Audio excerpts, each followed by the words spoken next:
Saturday afternoon, it's do or die. The Pies and the Hawks haven't played in a final since 2012, where the Pies were comprehensively beaten in a qualifying final. Forward 50. Franklin! Quite effect. Here's the icing on the cake. The exclamation point. Ruffy goes in. Perhaps it was just the vengeance for the Hawks as the Pies took the bragging rights in the preceding year, in 2011, where a certain Luke Ball would send the Pies into raptures, dreaming about the idea of going back-to-back in 2011. Collingwood win. But here we stand now in round 19 of the 2024 AFL season, and this is as close as it gets to an elimination final for both sides, with both teams flirting outside the 8. The subplot of this game, Dacos seeks vengeance for the cost he endured when he suffered an injury in this exact fixture last season. Many would say it was due to that hard tag that he was dealing with all day, and ultimately sold Dacos short of a Brownlow medal in just his second year.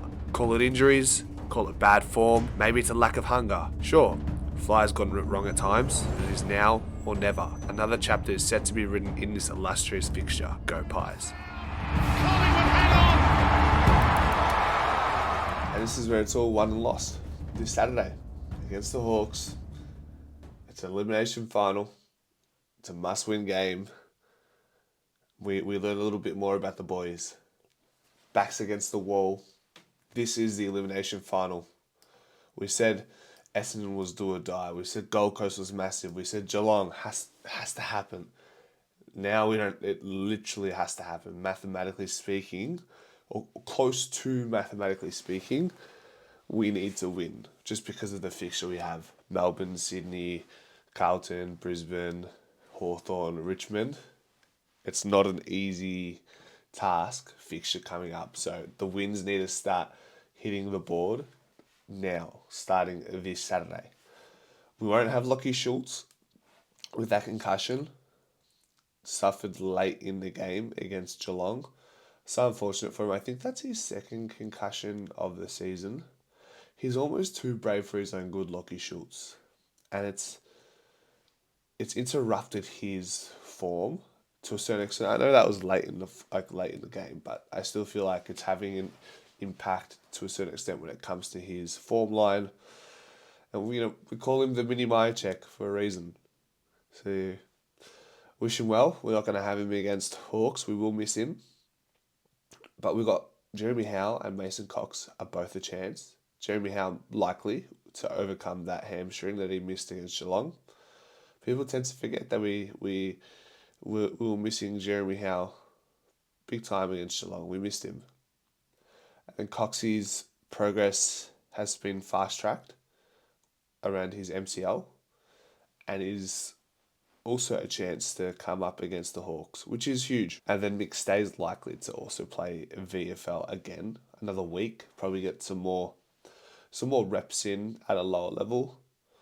I'd almost prefer that he plays AFL this week, play on a good football ground. I understand the conditioning is different, but yeah, he's been out for almost a year.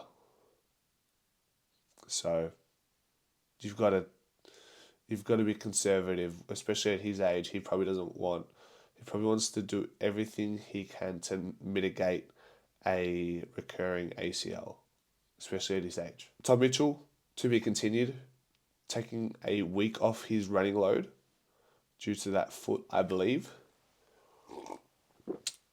So I'm not too sure what the goal is there. They said they'll reassess after a week to see how far back he's regressed. So more injury dramas for Collingwood, and unfortunately it's been a season that Tom Mitchell has had little say in, unfortunately. But moving, the last time they met, being Collingwood and Hawthorn, that was gather round this year, round 4. We won by less than a goal, and we were up by 30 odd points in the first half, and we just completely capitulated. We actually couldn't move the ball at all in that game, I remember. Particularly that second half. The video I made was like, we lost our dare. And it does the scoring origins talk and tell that story, considering we scored 10 points in defensive half. The AFL average is 32 points. We were stifled and only had 10. So that's where we started to lose our DNA from last year, where we were just an elite team moving the ball. It just hasn't been that way this year. Teams catching up, team not executing as well. Personnel has moved positions. We've developed a forward half game. We scored 10 goals from that source in that game, which is massive. Plus 4 goals in that scoring origin. And then Jordan De Goey came back with a massive bang.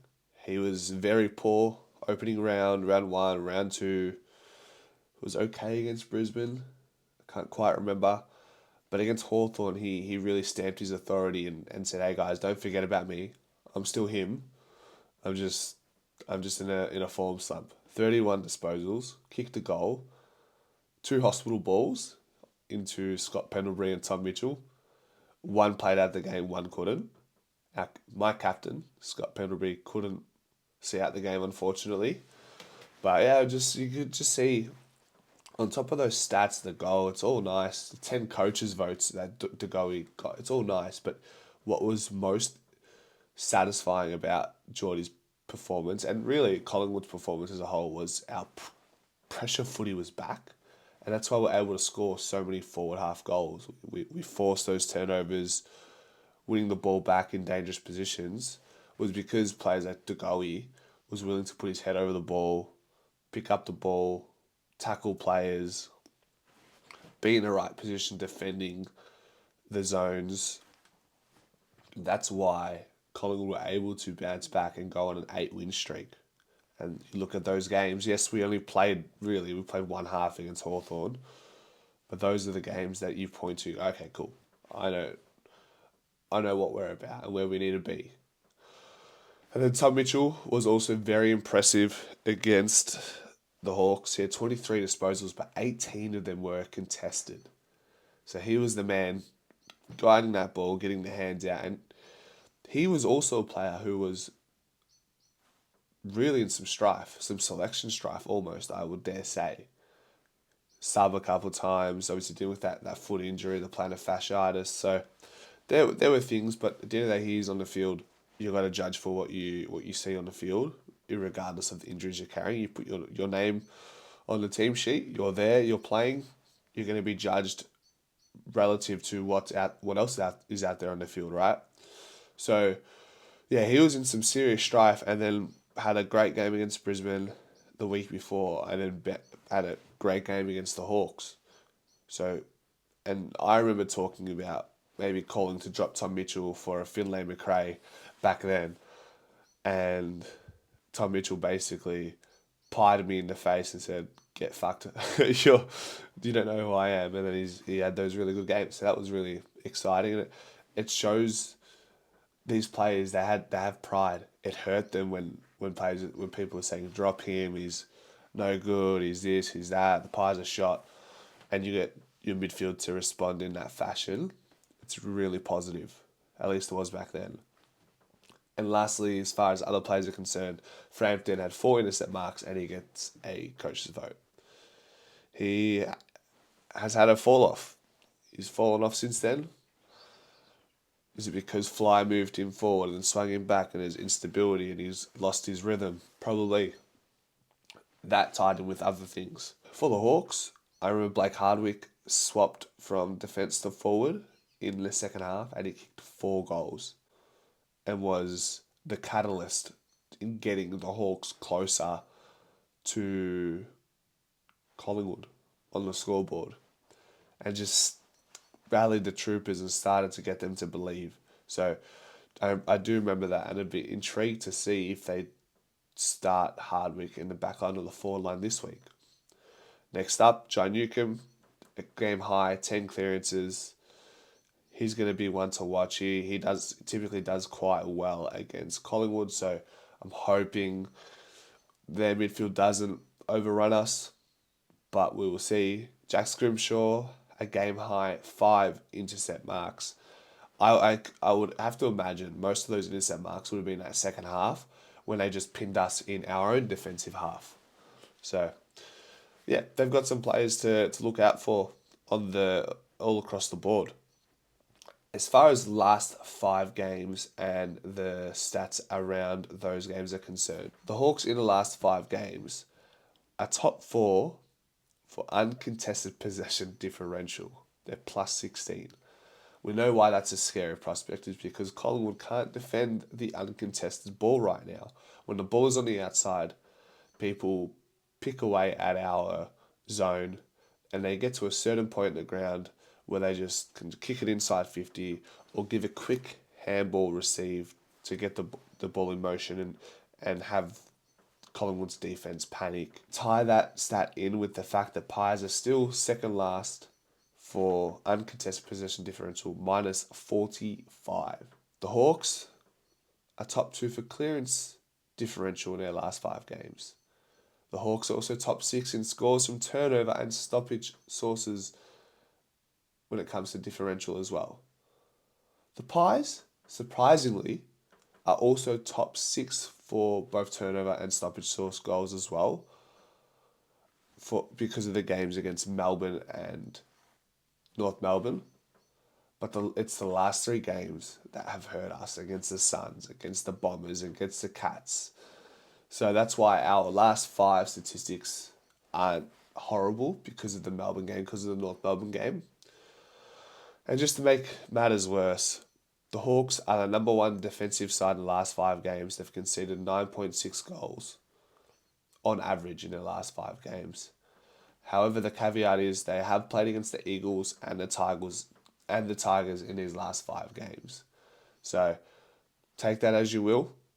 I would argue it's still pertinent to leading into this game just because, Hawks and the Tigers and Eagles are there, but they're still AFL sides. And the Pies on average are conceding 9 more inside 50s compared to what they're able to generate themselves. And the Hawks are top 6 in this differential, being plus 3.5. So a few stats there for you to consider going into the game. Hopefully it paints you a larger picture about what Collingwood need to do, what we need to mitigate against the Hawks, and how we stop them. So there you go. Let's look at the Hawks versus Freo game quickly from last week. The Hawks kicked 87 points against a top 2 defensive side in the league. It goes Sydney and then Fremantle. And the Hawks put 13 goals behind them. So it's an outstanding effort. And if they're able to do that against a top 2 defensive side, I'm concerned what they can do against a side that is really struggling defensively right now with Collingwood's form woes. They also scored 53 points from stoppage, which is 21 points more than AFL average. And the Pies, as we know it, were smashed in stoppages, particularly when it came to the centre bounce stoppage against Geelong. They were plus 18 as far as goals were concerned. So those 3 goals ended up deciding the game. So the Giant Newcombs, the Will Days, the Warples, they're going to be trouble. Sicily, 3 goals with a bung shoulder, was struggling in defence. Sam Mitchell says, we'll move you forward, mate. If your shoulder's gone, do what you can do there. Ends up winning them the game in the last quarter. Will Day, 24 disposals, 8 score involvements, 4 score launches, which means he's the first possession of a score involvement was him. So 4 of those score involvements were Will Day launching that. And then Connor Nash, 21 touches, 10 clearances, and the 9 coaches' votes. So a few players running in with some really good form against the Pies. Fringe players and selection. Okay, so we mentioned Jeremy Howe. I'd like Jeremy Howe to swing in. I'm actually just going to open up my predicted 23 that I did. That gave me a really good idea of maybe what Collingwood are going to go for as far as a selection route is concerned. It's still relatively early in the week to make, I guess, real precise judgments, but I've got Jeremy Howe coming in. I've got Charlie Dean coming in, Reef McInnes coming in, Jack Bytel coming in, and still question marks, as I said, over Mason Cox, McStay, those two, okay?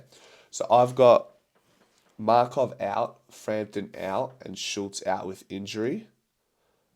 And I just remembered Charlie Dean is under a concussion cloud, so he's not going to be able to play. So I think Frampton, we spare him another week. He will play.